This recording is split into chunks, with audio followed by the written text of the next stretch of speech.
I did not know this, but there's like this insurance where like you pay before the baby's even born. So like there's a womb insurance.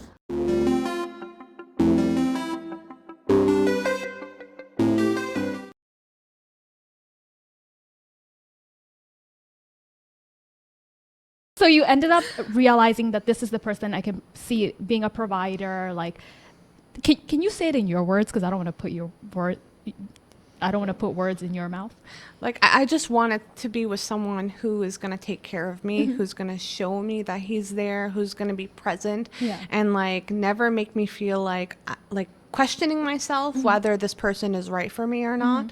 Like, I could tell from his actions like how he would sacrifice his own time to take care of me or to do things for me, or like even like when I first came to Korea, we weren't that serious at the very beginning, but he still would, like, for example, I want to go to a different city, he's not even going there, but I need to go with my other friends or something, and he would take the time to like screenshot the map and then draw the lines and then tell me which buses I have to get on to get to that area, or like which subways you need to ride, because in Palestine we don't have that kind of transportation. Like the only way you can get around is like a bus, and it's like a very direct, like go to this bus station and then you get off at the next bus station. But like here, like you have subways, you have trains, KTX, like all these forms of transportation. It's like really overwhelming. You walk in there, you're like, I don't know, what should I buy? Like, especially as a foreigner. Yeah. And then it's like, which station is the closest? Do I go to this station? Do I go to this station? So like he would like do all those like mapping things for me. And I knew that they took time. But so I think like it's really important to have someone that's, you know, gonna be there for you no matter what. Y'all don't settle. That's all I have to say. Yeah. This whole like you're too old to be married, just wait. Yeah. just wait. Wait for the right person, I feel like. But so you ended up, so when you decided that this is the person for you, did you perhaps introduce him to your parents, or did he introduce you to his parents? How was that? When I met his mom, it was like at the very beginning, like when we were just friends at the time. And then when he met my parents, it was like when he wanted to get engaged to me. That is so like ethnic. he flew down to Palestine and then met my family. Oh my God. He was so intentional. He was very intentional. Oh like my he did goodness. not like fail. Like at the time, like my parents were like stressing about COVID, so they didn't want me to go back to Korea. They're like, oh, like the family should stay together during this time. So he's like, okay, let me at least jump down. During like at the very beginning of COVID, he flew down there, so and stayed for like around 2 weeks or 3 weeks. He got to know my family and then he left. Wow. So he didn't even ask, I'm guessing your father, your hand in marriage at that time. He did. He did. Like right before leaving, like he talked with my dad and everything. And my dad was like, you know, like I really like you and I think you're a good guy and everything. But like because of the situation now, my dad didn't think it was a good time to get engaged. In terms of COVID? Yeah, because of COVID. So he was like, you know, just wait and then maybe later we can get you guys engaged and married. Like just do everything right after another, because like, you know, Korea and Palestine is very far. So we were just like, we won't do it right away now, we'll do it later. And like after that he left and I stayed with my family for like a year and a half. Oh, wow. Oh, okay. So, wow. Yeah. And then afterwards we ended up like, I went to like a program. And I was like learning Korean. Okay. And this is in Palestine? No, in Korea. In Korea, okay. After a year and a half. And then during that time, like I was just, you know, trying my best to improve my language, since I had this mindset that, okay, maybe now I can settle down in Korea, because my parents had like talked with him and then they were like, okay, we set the date, you guys are gonna come and get engaged and married on this day, and we're gonna plan the wedding and we're gonna plan this and this. And so like we were more excited. And I was just like, okay, but like really my Korean needs to get improved now. You know, like my life is gonna be here, so it's gonna be home now. And I think it was really hard in the beginning because, you know, like you're just reading the textbook and you're writing and you're just listening to the class. And like, even though the teachers were like interacting a lot with us, but I felt like it wasn't enough. So what really helped me was I became friends with 2 girls, and one girl, she's Japanese, and the other girl was Vietnamese. But they couldn't really speak English that well, so we all spoke together in Korean. And that's how we kind of like picked up on speaking Korean better. Yeah. And so we'd intentionally make hangouts every other week, just so we can, study Korean together or talk Korean together. And then somehow it turned into like a really good friendship. So now like we're like unbreakable trio right now. You guys learned this language together. Yeah. And it's funny because like my friend, she's like the Japanese one. She's like the eldest among us. She's like 36. And then my Vietnamese friend, she's 32 and I'm 31 right now. Yeah. And Such a nice like age gap. Yeah. And then like my friend, she got married, the Japanese girl, and she has a baby girl. Oh, and then the congratulations to her. Vietnamese girl had a baby and a girl. And then now I'm having a boy. And so we're just like, they're all like the same kind of age. They're gonna be the same age. And you guys are like such like an unbreakable friendship. And now your kids can be friends. Yes. We're like, we have to teach them Korean because that's the only way they're going to communicate with each other. Oh my God. So you said that you had a year and a half where you were supposed to be engaged, but you were learning Korean at that time, right? Yeah. I had a question. When you were learning Korean, were you still with your husband, as in your boyfriend at the time? Your boyfriend at the time. Were you still with him? You can consider him fiance at that point because like my parents had kind of met like, him. talked. And So were you still with your fiance at that time, or was it just like a... No, we were still. Oh, you were still together? Yeah. Oh, because you said it's going to take like a year and a half, and I was like, so what are you No, doing for a year and a half? during COVID, Yeah. I was away from him. Like we were like still talking. There we go. That's what you said. You were like, for a year and a half, you went to Palestine. Yeah, and I stayed in Palestine.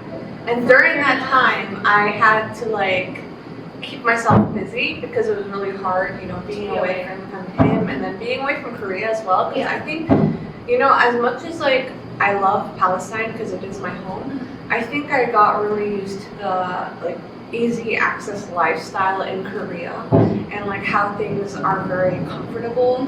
And I think people don't realize how nice it is to be in a country where you feel safe all the time. Yeah. So I was like struggling with that. But then during that time, I was like, you know what?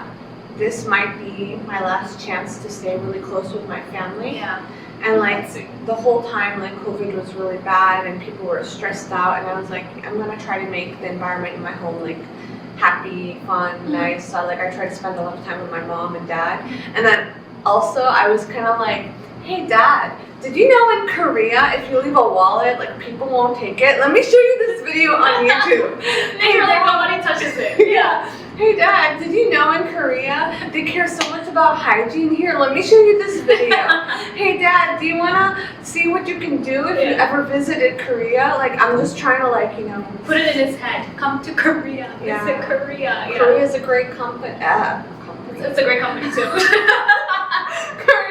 Korea is a great country. Yeah. So Dad, you should come too. Yeah. And my dad, like I said, he's the type of person who doesn't like to visit a country if he can't speak the language. I'm like, you don't have to worry about the language because like they have English basically everywhere. Yeah. And even the employees these days, like everyone knows English. Like it's hard to not get around in Korea because like the language, like it's. There's not a real language barrier as much as like before. A lot of people speak English. Like honestly, I've been to Japan. I feel like there's a language barrier there. Oh, yeah. If you don't know Japanese, you're gonna be struggling. Girl, there's a bigger language barrier in France than Korea. Because I've been to Paris and people do not want to speak English. I've never been to France, but I do not idealize it at all. I don't romanticize it at all. No. For people are like, hey, baby, romantic. It smells like pee-pee. Just bring me a croissant. Croissant. No, like, I just feel like in Korea, they will at least attempt. Yeah. Like my microphone. They will attempt to speak in English. When I was in Paris, like, from the airport, there was no attempt to speak in English. Yeah. It was just straight French. And I'm like, I did high school French, so I don't know what you're saying to me right now. It's like that. So yeah, there's no language barrier really. When I went to Turkey, I realized like when I was there, like I'd speak in English and people were kind of like cold towards me, Yeah. but then I spoke in Arabic and then they're like, Habibi! And I'm like, okay, I guess to get around in Turkey I should speak in Arabic or something. They're more friendly now. Yeah, they're more friendly like that. Yeah. So. Maybe sometimes it is also like a friendly thing. Because I'm pretty sure people in Paris speak English. Yeah. They're just choosing not to. They're choosing. Yeah, they're choosing not to. Well, in Korea, I also do you feel like that in Korea? Like a lot of people know know English, but they choose not to speak in English fluent? Do you feel like that? If anything, I feel like they know, like for example, I'm speaking in Korean, they can respond in Korean, but they choose to speak in English. Okay. Like they want to use their English skills to talk to you. Do you think it's like a practice thing or a helping thing? I think it's more, I don't know, maybe I could be wrong, but it felt like more of a practice thing, like they can use their English and talk to me. They're like, fine. I don't know, maybe I could be wrong, but it felt like more of a practice thing, like they can use their English and talk to me. They're like, finally. Yes. that university English. Yes. I can't use it. But, so. I'd be like, oh, they, 카페 라떼 하나 주세요. And then like, would you like anything else? 아니요. And then like, that happens so many times, which I find it very cute when they try to accommodate you with language, because even if you're speaking perfect Korean, they will still switch to English. Yeah. And then I'm like, oh, okay, I'll also speak in English now because you're speaking in English. Or sometimes when you're talking in Korean and then they just don't understand what you're saying. Girl. Like you'll be saying the word perfectly and they'll be looking at you like you're talking a foreign language, which is really stressful. So it's like you have the best of both worlds. I've made a video on my YouTube channel about 10 things that I hate about Korea, and that's one thing I hate. I hate when I'm speaking, because my Korean, as you heard, it's pretty decent, good, right? Like my pronunciation is pretty good. It's really good. Thank you, girl. She tries. But I have these moments where I'm with like another Asian person, or with, I said another Asian, like I'm Asian, with another, I almost said it again, with an Asian person, like it's me and an Asian person, and I'm speaking Korean to a Korean person, and they will look at the Asian person and it completely ignore that I'm the one speaking. And they will be speaking to the Asian person and completely ignoring me. Because they can't comprehend that the Korean is coming from me. The Korean's coming out of your mouth. Yeah, I'm like, and they're just like, and I'm just like, yo, I'm over here. I'm the one speaking. It's I hate when they do that. But I do have to give them grace and just be like, maybe they just don't think it's coming from me. Yeah. Even though she's quiet, I'm speaking. My lips are moving. Yeah, her lips are not moving. But that's something I really do not like about, I tried so hard to learn this language. At least look at me, So the language exchange, that year and a half. So after the year and a half, is that when you came back to Korea? After a year and a half. Oh yeah, I came back and then I went for the Korean language program. And then I did also have kind of a mindset to do my PhD, but eventually that idea just faded away because I was like, I don't think I'm a type of person who's really into academia. Oh, okay. I did do it in the very beginning and I was interested in it, and then people did get me pulled into like doing like going for conferences or like talking about Palestine or the political situation. And at one point I'm like, I don't want to be pulled in too much to politics. So I just kind of said, well, I want to find something else that I'm more interested in. And I want to do something where I don't feel like I'm pressured under like other people, because I did during that 1 year and a half I did work at an NGO in Palestine and I was like writing proposals and everything, but I just felt that this was not me. So I was like trying to find also during my Korean classes like what is something that I want to do for myself that I wouldn't feel so like restricted doing. And then I realized I'm like, oh, you know what, I want to do more like social media things. Like, I want to creative be an influencer. Stuff. Yes. She an influencer. Yeah. So you wanted to be more creative than political. Definitely. And I didn't want to be like working under someone. Whew. Yeah. Girl. Because I hear about like these people who are like, really like, which is amazing, everyone has their own goals, everyone has their own dreams, and they really want to like work in a company in Korea and like feel like they can be part of something bigger than them. Yeah. And that's amazing, but I just think that's too overwhelming for me. Yeah. Because I think working in Korea, you have to follow a lot of hierarchy. The hierarchy, the 위아래, the hierarchy, and then you have to follow a lot of like the 회식 meetups or the like, drinking culture. There's also this culture of like, for example, they ask for like 부탁, like they ask for something and then you have to do it, and then if you don't do it, you're kind of like being disrespectful. And I feel like there's just so much pressure put on a person, even though like you're given this task and you're being paid for this much, but then you have to do this much. And you have to stay overnight doing all these things, and you're not being paid for it. You're not being paid for it. Yeah. That's another reason why I do not want to work for a Korean company. Yeah. Like I always say, if I end up working for someone else, it has to be in America. Like, or an American company, something like a Western company, basically. Because Korean culture, when it comes to work, it's very toxic. It's extreme, which I feel for your husband, girl. Yeah. Whew. I admire him so much. I'm like, I know know what? he's putting a lot of effort for our family and to like, you know, prepare everything for us. So, Yeah. like, I always try my best to always be positive and be there for him. And, just never like underestimate what he does, and in return, he never underestimates What I'm you do. doing, Yeah. so. Girl, I love that for you. I was gonna say, I love that for you. But let's go to when you guys ended up getting married officially. Okay. How was that? How was that time in your life? That was crazy. I'm excited to hear about the Palestinian wedding. Because like he came to Palestine and we did the Palestinian wedding first. And when he came, like everyone was like looking at him like the shiny new toy. Like, is that her fiance? Is that the guy she's gonna get married to? Yeah. And then like everyone's like, I want to, because like in Palestine we have kind of this like inviting culture where like you treat someone to eat a meal. So everyone wanted to invite my husband over. Like, and, come like, here, come here. with us.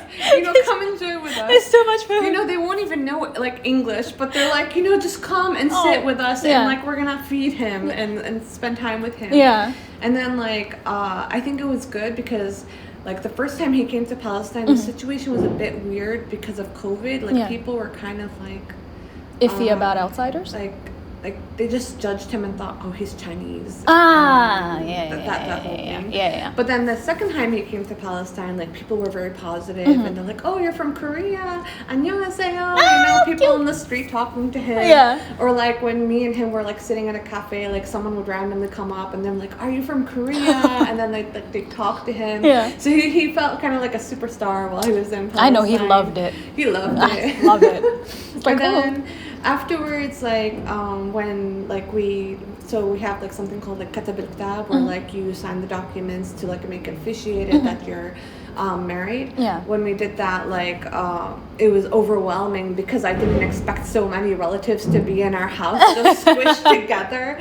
And they're like, we have to witness this. And I'm like, do I even know half of these people? It's like, I have never seen you a day in my life. Why are you here? Honestly, most cultures are like, even I know, God willing, if I have a wedding, it's gonna be a bunch of people I don't know. Yeah. It's just gonna be like, Definitely. I've never seen you before. And they're like, oh, I knew you when you were a baby. I'm like, I'm not a baby anymore. Who are you? But it was a lot of that. Like a lot of relatives that you've never seen before. Definitely. And then like even like on the wedding day, my husband and I, we planned to go down the stairs by ourselves. Yeah. And then somehow, like I don't know how this happened, but it was my dad on the right side, and then my grandpa on the left, and then I invited like some Korean couple to the wedding that were like living in Bethlehem. Yeah. And so they came too, and people confused the guy for his dad. Oh my gosh. So like they forced him to like stand next to my grandpa, and then afterwards, like my husband's like, I don't even know this guy, and I'm like, just, you know, roll with it, you know. Like, just, we're almost done. Keep going. They're Asians. They must be related.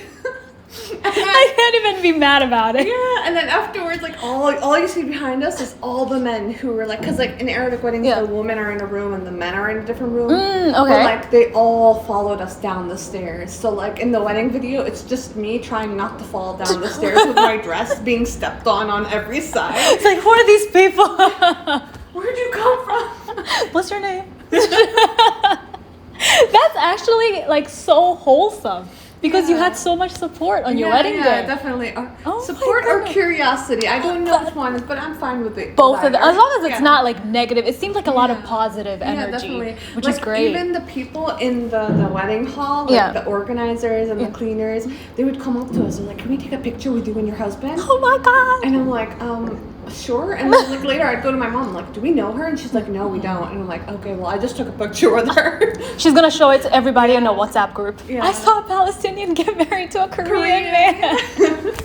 That is actually so. There's just some type of innocence with like people who've never seen other people from other cultures. There's just such an innocence to it, and it's so cute. And oh it was my like goodness. definitely very positive. Like people would like at first be a little bit shocked. Like, wait, you're really getting married to a Korean? You're gonna move to Korea? Yeah. But then later they're like, oh, it's so nice that like you're having two cultures like meshed together. Blend, yeah. And then like you sit down and you tell them about the cultures, and you feel like there aren't that many differences between Asian culture and Arab culture. Yeah. I'm sure that there are some Of course, differences, yeah. but there are a lot of like Similarities. too.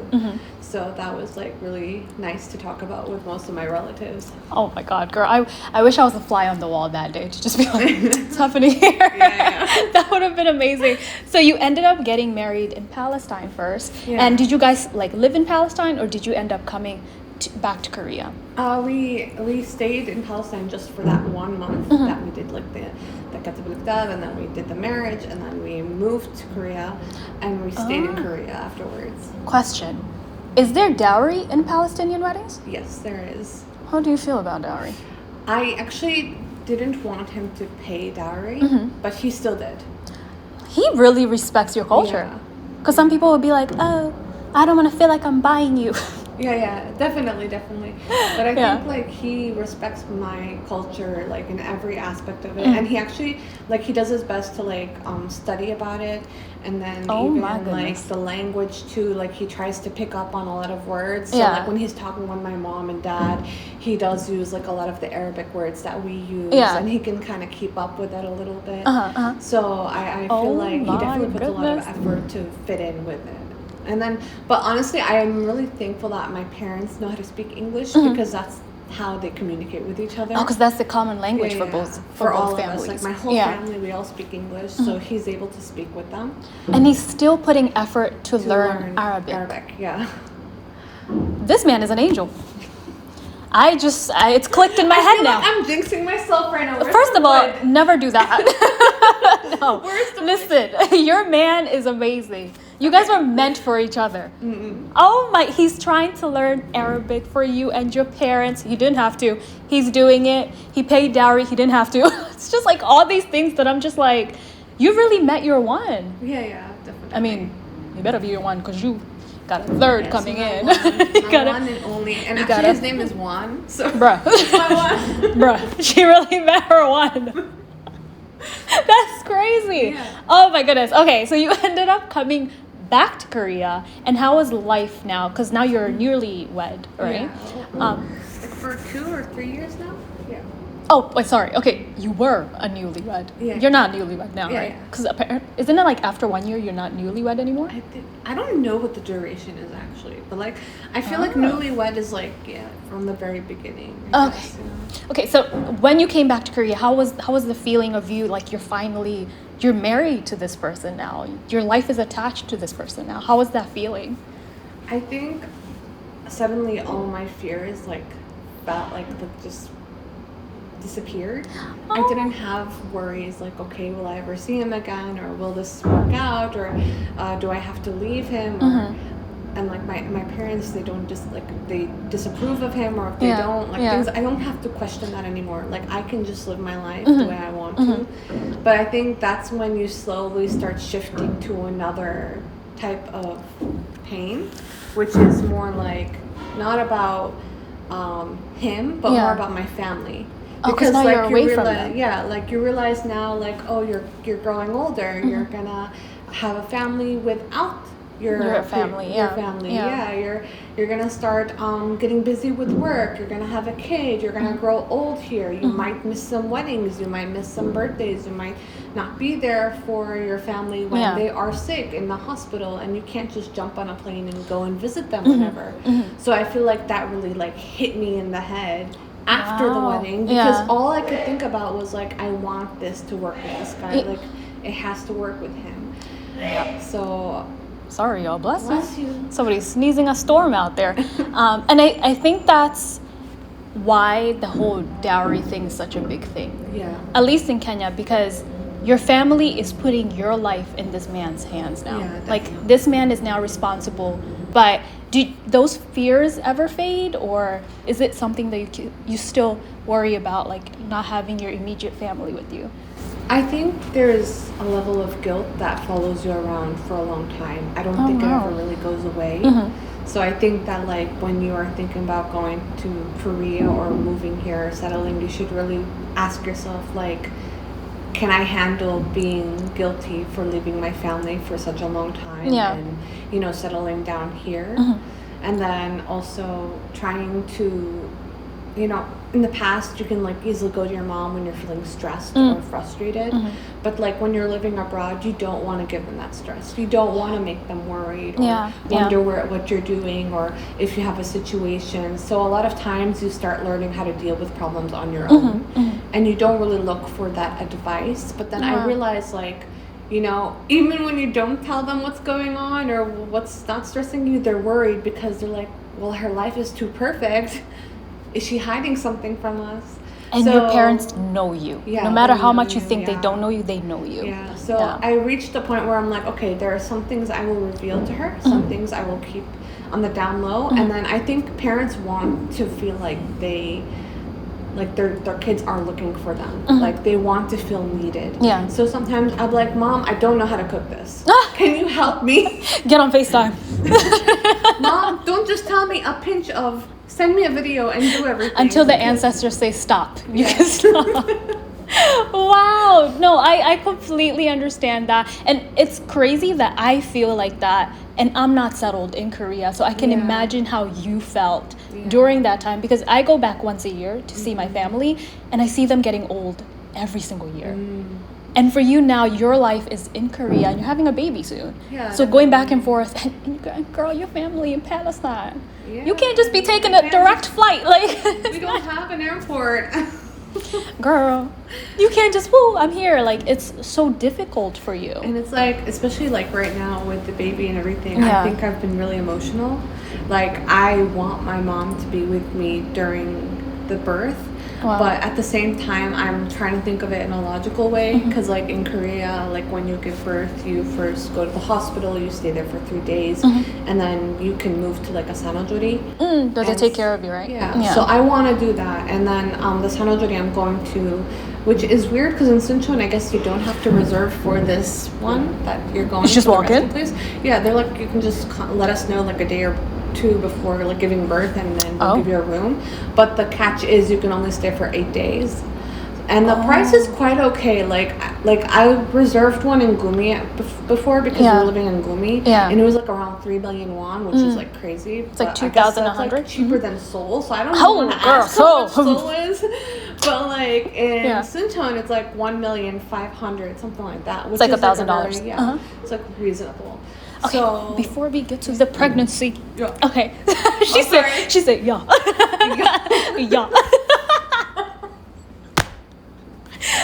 She's getting too comfortable, guys. Say yeah. I forgot the camera's right here. Oh, and your camera's. Oh, wait, what happened to your camera? No, it's on. Okay. So before we get to the pregnancy, so you had been married now for 3 years before you got pregnant.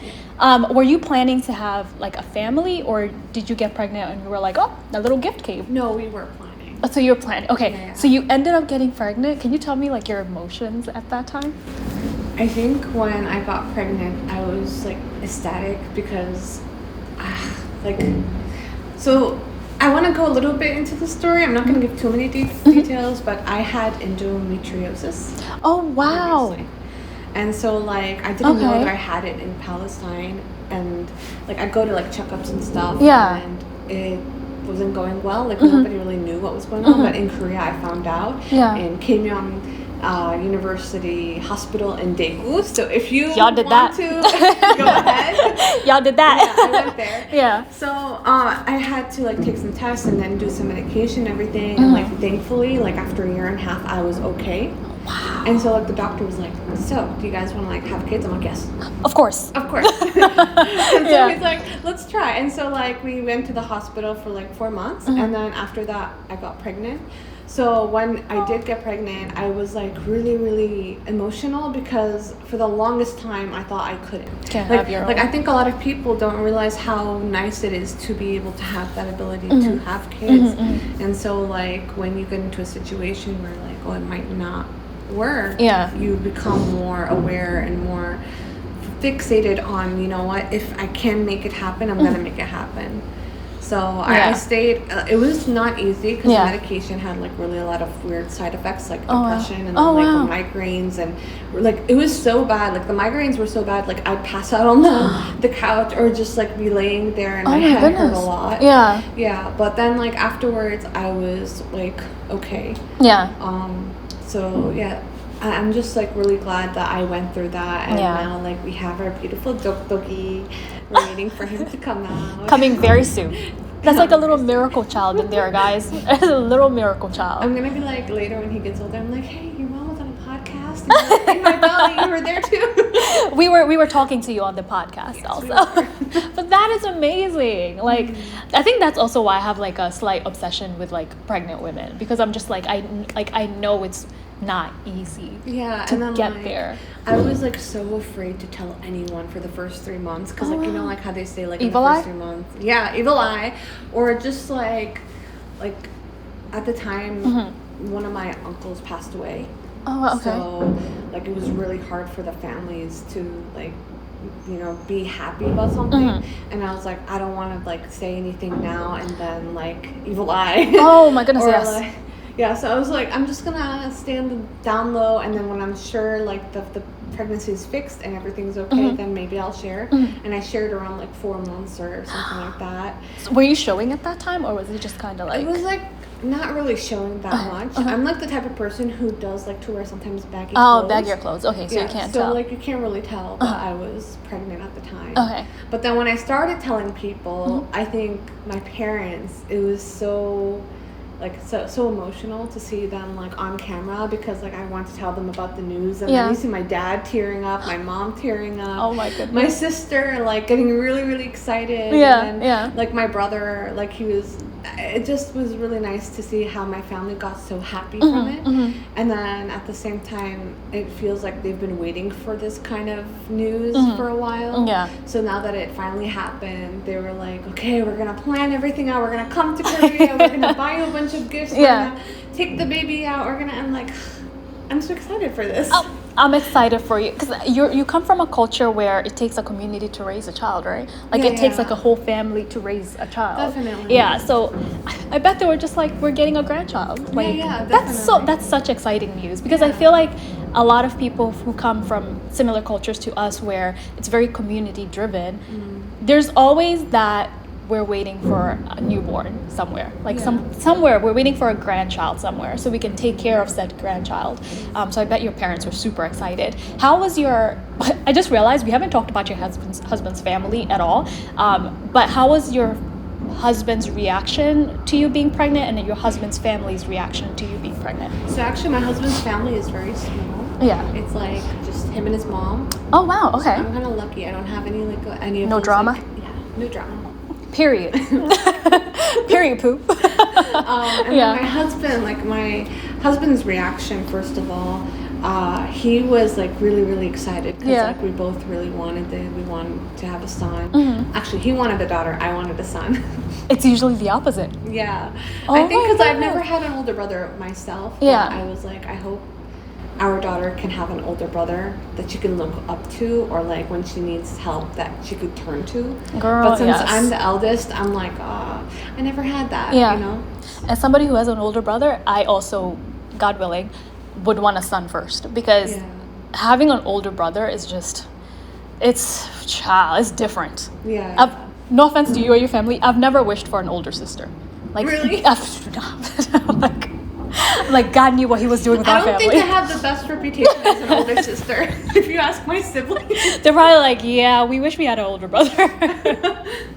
Like older sisters are wild. They're very emotional people. I bet. And you just have like the world on your shoulders, because you have 2 siblings that you're caring for also. But for me, having an older brother is just, I love it. And I also would want a son first if I was to have kids, a son and then a daughter. Because it's different out here. Preston, I love you with all my heart. But so your husband was super excited. Was your mother-in-law also ecstatic, or what were her vibes? My mother-in-law, she's generally a very calm person. So like she doesn't show that many emotions, but that day she was so happy that she hugged me, and I was like, she's never hugged me before. Oh my god. What is Yeah, this? it's the baby. Yeah, it's the baby. It's the baby. I think because I've noticed among like Korean families that like not all of them, but some families are not very like physical, emotionally connected and things like that. But I could see that she's like being very supportive, and then like every month she's like, I'm gonna buy you some like sogogi, like beef. Let's go have like beef grilled. Yeah. And then she like buys so much, and I'm like, I can't eat all of that. She's like, you better. And then I'm just like, okay. She's like, you gotta eat well for the baby. For the baby, it's always for the baby. For the baby. For the baby. This is for the baby. This is Yeah. for the baby. Yeah, that's really awesome that your mother-in-law is here to take care of you, especially because your mother is not here. Definitely. Like that is awesome. Can you talk to us a little bit about how it's been being pregnant in Korea compared to like maybe Chicago, sorry y'all. Sorry y'all. I know people from Chicago hate when people say that. Chirac. But Chicago and or Palestine, are there some cultural differences when it comes to pregnancy or that you've noticed? I think like in Palestine, people tend to get married and have babies right away. Immediately, yeah. Oh, so wow. like you'll just like hear wow. like a month or 2 months later, like hey, I'm pregnant, you know? And then like people are like popping babies out like left and Constantly, right. Like it's nothing. Yeah. So I've always imagined that pregnancy is a very easy thing. I've never really questioned it, and I've never thought like, okay, well, it's not impossible. Like, you know, You just thought it was like a natural part of life. natural part of life. Yeah. But in Korea, I feel like it's a bit different where people are really hesitant about having a kid. They might be even like 30 or 40 or 50, and then they're still not sure if they want to have a kid because they're not sure if they're ever going to be ready. Yeah. Because I think in Korea, there's so many, like, I don't want to say restrictions, but there's so many, what's the word? Difficulties? No. Like there's so many expectations. Okay, yeah. There's so many expectations of you as a mom or as a parent of the things that you should do, of the things that you should prepare. So like me and my husband, we're new to this, and we're like still trying to figure out the way of being a good parent or mom and preparing for the baby. Yeah. And I was working at a hagwon at the time. Like after I finished Korean classes, I worked in an English hagwon, and I was friends with like my coworkers. And so like they're the type of people who kind of advise me about Korean culture and stuff. And so like when I first got pregnant, they would like kind of try to advise me about what you should do. Yeah.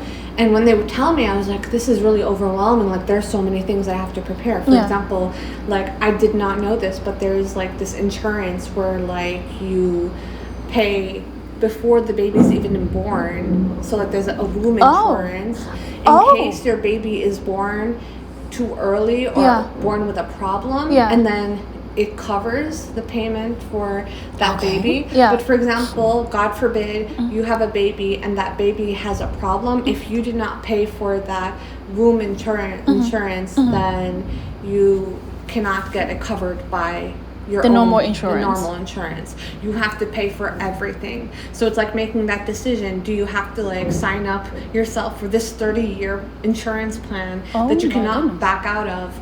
Or do you like just wait until you can get the normal governmental plan? Only if your baby is healthy. That's a lot of thinking.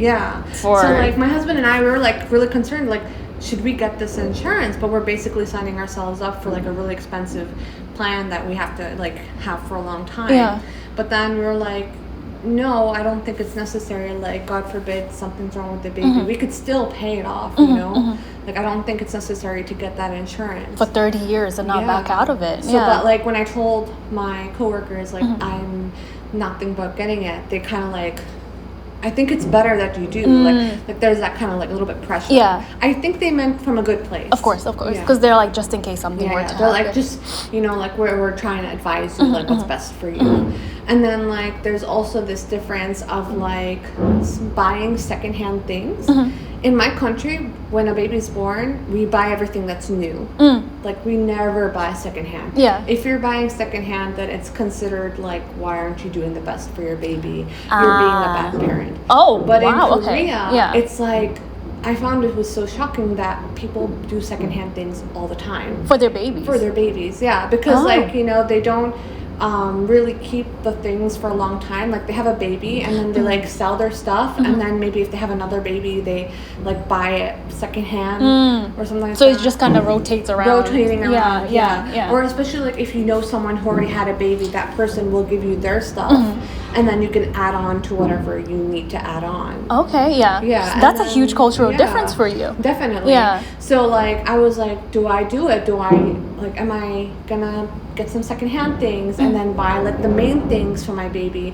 Or should I buy everything firsthand? But, like, my husband and I, we went to, like, a baby fair. And we were looking at some strollers and car seats. And, like, they said, like, the stroller, the car seat, and the bassinet was, like, 3,500,000 won. It's like $2,500.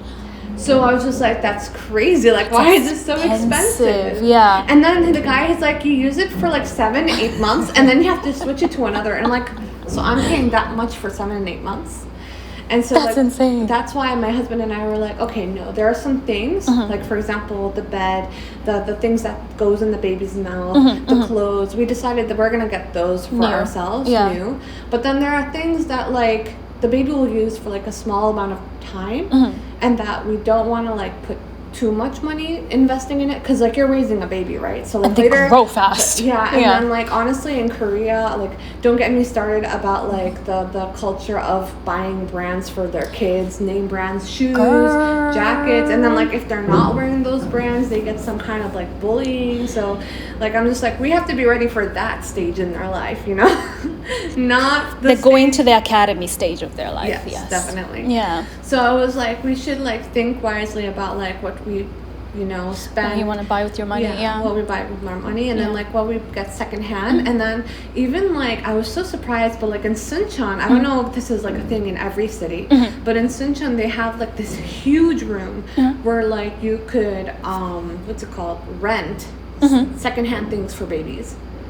So, like, they had, like, strollers, they had, like, car seats, they had, like, sanitation machines, they had, like, breast milk machines, they had everything. Breast milk machines? They had a lot of things in there, and I was shocked. And then my husband's like, how about we just get a car seat from there, and then later when the baby gets older, we can, like, get a nicer car seat. Yeah. So, like, I mean, that makes sense, but the breast milk machine. they have everything Oh there. my goodness. And then, like, even, like, when we were in Gumi, one of the benefits that we had, because we were living in Gumi for a while, is there's this application that started last year, I think, called K-Mom Taxi. K-Mom Taxi? And so basically it's for each month you get 10 rides. And each ride, it doesn't matter how far you're going. It could be like a 20-minute ride. It has to stay in Gumi. It only turns out like 1,000, 2,000 won per ride. So you're paying like $1 for a taxi ride. Yeah. And this is because you're pregnant, right? Because like it's a service for pregnant women. And then after, so they recently extended it like 3 months ago or something like that. That, like, not only when you're pregnant, but a year after you give birth to, you can use that application. So if you want to save money on traveling, move to Gumi. Move to Gumi if you're planning to get pregnant or have a child. They are really doing everything to try and get people to, like, have definitely. children, because that is such a nice perk to have. Yeah, definitely. And then, like, another perk is, like, when they first, like, know that you're pregnant. So, like, you have, like, a document from the Bukunsal. They would, like, give you a card, like, from the bank. And then they fill it up with money, like, I think around 1 million won. And you could use that for your, like, payments at the hospital whenever you go. Oh, my goodness. These are beautiful benefits. Yes. My goodness. My favorite benefit is, you know, like, there's a bakery in Daejeon called Sungsimdang. I think I've heard of it. Yeah. Oh, yes, I have heard of it. It's the most famous one. Yeah, there's like there's a tart place, like cakes, and then there's like another bread place. And so, like, I love going there whenever we go to Daejeon. Yeah. But the lines are crazy, especially if you're going on a Saturday and Sunday. You're probably waiting for an hour and a half outside. That's a long time. Yeah. So, but if you're pregnant and you have the pregnancy book, not just the tag, the book too. Yeah. They will let you, like, cut into the front of the line, and you can just go get your bread and As leave. they should. Listen, when you're pregnant and you're carrying another human being, you should be able to cut that line. Yeah. 100%. These are such beautiful benefits. Because I feel like a lot of people in different, like in other countries, I'm gonna say America for now, there's not a lot of benefits for being pregnant. Yeah. Like it's just seen as like another stage of life. Yeah, definitely. Yeah, while in Korea, because they do have a very serious birth decline problem happening in this country, they're doing everything to try and accommodate pregnant women. Like everything they can. Yeah. And listen, it's going well so far. As she And then said. I know like there's like a lot of other benefits too. Like after you give birth, they give you like 2 million won, and then they're like And other depending on things, where like, you on are. each month they Yeah. give you like kind of like an allowance too.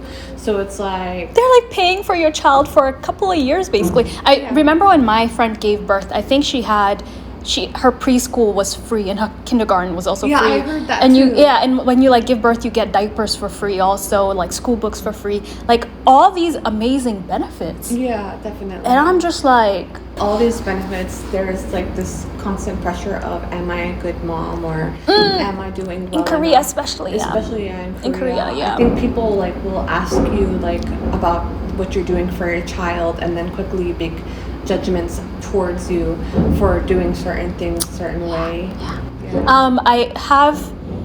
I've heard, because I have 2 friends right now who have children, and when I'm outside with them, especially if we're eating, I'll see an ajumma come and like start playing with their child and be like, oh, they should eat this, they should, like they'll put their input into her child's life, and I'm like, you don't even know what she's doing as a mother, so who Yeah. are you to bring your input into her life? And then Like, it's you not don't like know. it doesn't even stop at the parents. Yeah. Like, I've had my students judge me. Like, okay, so I was just sitting and I was having like a cookie, and then one of my students walks in and then she goes, 선생님, 너 임신 아니야? And I'm like, I'm pregnant. And then she's like, then why are you eating that? You shouldn't eat that. You're pregnant. And I'm like, I guess pregnant women can't eat cookies. I'm like, I guess you know more than I do, don't you, kid? And then she's like, sometimes because I brought like a coffee to work too. Yeah. She's like, you're not supposed to be drinking coffee while you're pregnant. And I'm like, There's so many, what are they called? Not suspicions, not stereotypes, like these things that pregnant women are told they can't do by randos. Yeah. What's that called? Superstitions? Are they superstitions? Superstitions? Would be I don't like, know, maybe. let's say superstitions. Might be the wrong word. There's so many like random superstitions that I'm sure you've heard as while you're pregnant. yeah. Like the whole coffee thing. I don't know if you drink, but like people saying pregnant women can't drink wine, they can't do this, they can't do that, and you're just like, you're not the pregnant one. I think the pregnant person knows themselves more than you know them. Yeah. Because you're going to doctor's visits. You're talking Yeah. to your doctor, right? Yeah. How do you deal with those comments? I think for me, like, I want to stay positive throughout my pregnancy as much as I could. So I always tried to take it like a grain of sand. Yeah. It didn't affect me a lot. Yeah. And I would always like thank them for like looking out for me. Like, thank you for giving me the advice. Yeah. Or thank you for letting me know. And it's like, at the end of the day, I know that they're trying to tell me what's best for me and for my child, which is good. But at the end of the day, like, I don't want to ask people for their opinion about like what I should do or what I shouldn't do, Yeah. what's right and what's wrong. At the end of the day, I think what matters is just me and my husband. Facts. And so as long as we agree on something together, then I think that will be the best option, because I think every parent is going to find a certain way or a certain style to raise their kids or to, you know, be active in their pregnancy or certain things that they're eating. And I don't think that there's a wrong way, because in the end of the day, I think that your emotional health is more important. But girl, before you end up leaving, let's finish this conversation. That really annoyed me though, because it was going so well. I kept looking at him like, you're doing great, and then it stopped doing great. But so we were talking about your pregnancy, right? Is there, like, now you're gonna have to like go to the hospital and the aftercare of it, right? In Palestine, do you guys have that aftercare, or is this something that you learned in Korea? No, the aftercare is basically going home and being with your family and like just, you know, having your relatives come in, your sisters, your brothers, your aunts, your uncles, just kind of simultaneously take care of you. Whereas like in Korea, I think because people are very busy with their lives, that's my assumption why they have sanojori is like because of that. But then also I think it's important that you get that time with their baby alone and that rest. And the time to like process what's going on, because I think there's like a lot of pressure when you come out of, you know, giving birth and you are straight like with your family and everyone's trying to throw their emotions and opinions on you. And then that's why like even my parents, they're like, do you want us to come right away on the birthday and then like we just take care of you, you don't have to go to the sanitarium.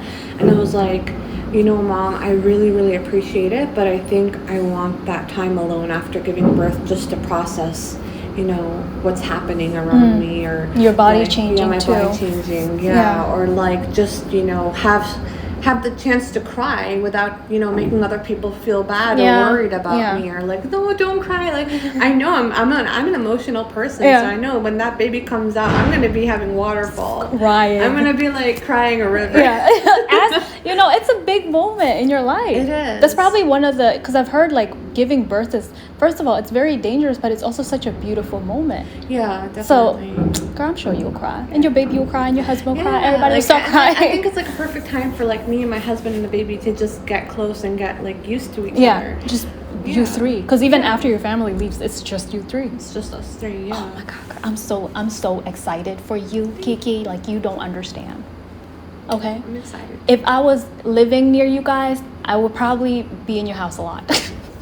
Like, hey, so how's the kid? Whenever you visit Sunshine, say no more. I'm gonna be like, can I see the baby? Oh, I love babies. I love babies. Before you leave, because I know there's a time crunch here, is there anything that you wanted to say that you feel like you haven't said yet? I think I mentioned to you about like how I get different reactions when I'm in Korea. Oh yeah. About my identity, because I'm Palestinian American, but like depending on what I'm feeling at that moment, I answer a certain way. So if I'm like very energetic and I'm feeling fine, I will say Palestine, because usually after saying like Palestine, they'd be like Pakistan. And I'm like, no, not Pakistan, Palestine. And then they're like, where? And then so like I try to explain to them, like, it's next to Jordan, it's next to Syria, it's next to Egypt. And then I'd be like, okay, the country that's in war with Israel. And then they're like, I know that country. That's like a terrible way to know a country, but and I'm just like, well, okay, I guess you don't know much about it. And then they like have this prejudice, like stereotypes, so like, why don't you wear the hijab? Oh my goodness.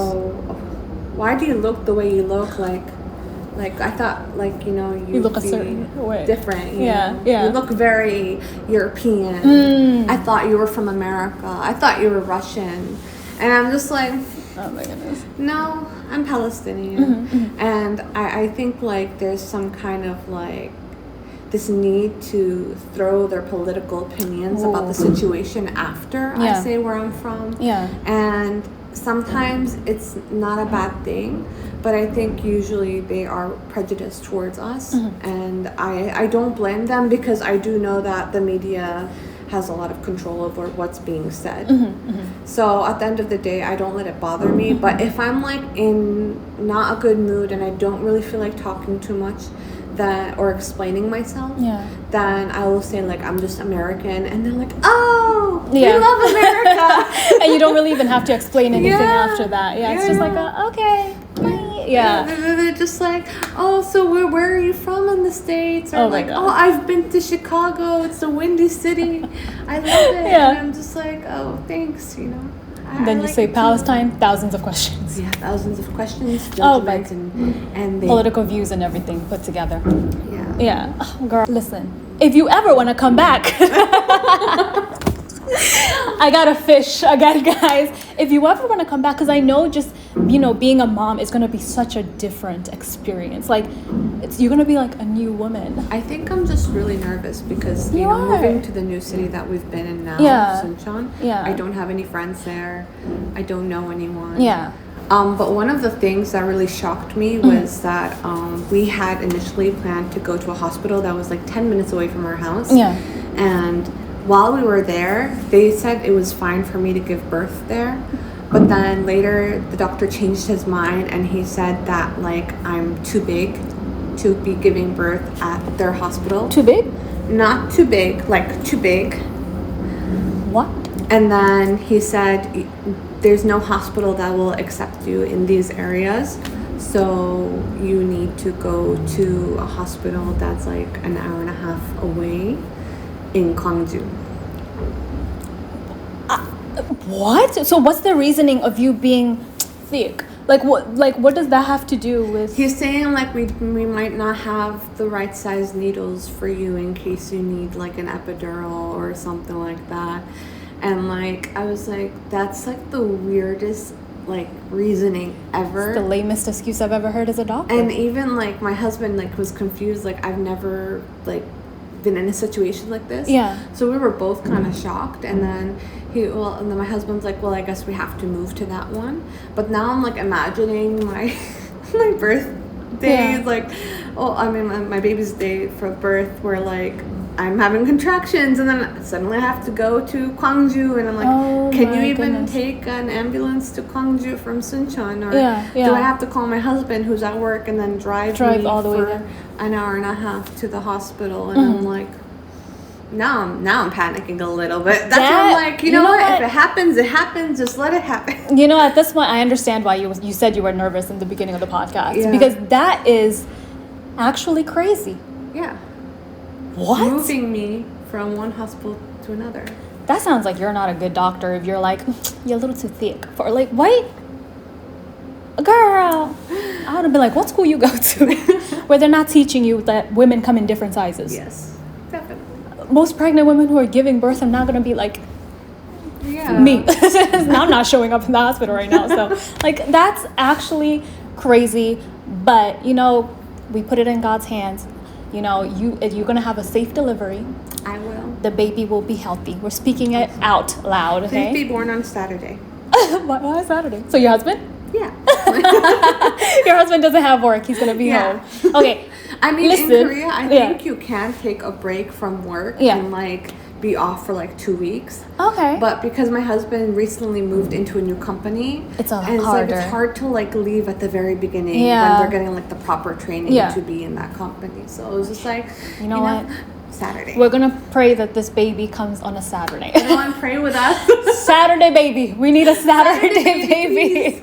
If you end up giving like birth while this podcast doesn't come, can you take a picture of your baby's hand so I can post it here? I will. So be like, she gave birth. Maybe I'll like tell you blur the face. The face, yeah, because listen, I'm not for putting kids online. I don't like that. So we're gonna blur the face. Blur the face and the little put arms. like the little arms and the feet. And then you guys will see the babies here, because I think this will come out 3 weeks from now. 3 so weeks. that your baby should, you know, the little baby should be out by then. If you're not out by then, you need to be out by 3 weeks. Oh, we're gonna have a problem. We're gonna have a serious problem.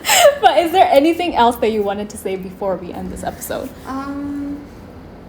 I'm not really good at closing notes, but it's been really fun talking with you. It was so fun. She was like, I'm nervous in the beginning, and I was like, I was nervous. I feel like talking to you is like so natural. It's like you're very friendly and like, easygoing. Because you're also friendly and easygoing. And I like that you understand my awkwardness. Oh, the battery's dying, girl, so we gotta close this out. You ready? Okay. Thank you guys so much for watching. Don't forget to like, subscribe, and share with your friends. If you are a podcast listener, don't forget to give us 5 stars so we can get up in the algorithm. I'll leave Kiki's details down below. Anything that she allows me to leave. She is vlogging this, so check out her YouTube channel. YouTube and my Instagram. Her YouTube channel and her Instagram will all be down below. If y'all want to see the little baby's hands, all her details will be down below. But we pray that you have a safe delivery. Thank you. You know, like this baby, I'm excited for this baby, y'all. It's gonna be the second baby from this podcast. Well, not from this podcast. That's weird. We're not giving people's. That's weird. I'm like, from this podcast. From a guest from this podcast. You are from this podcast. You came from this podcast. But anyways, guys, that's it for today's episode, and I'll see you guys on the next video. Bye-bye. Bye, guys.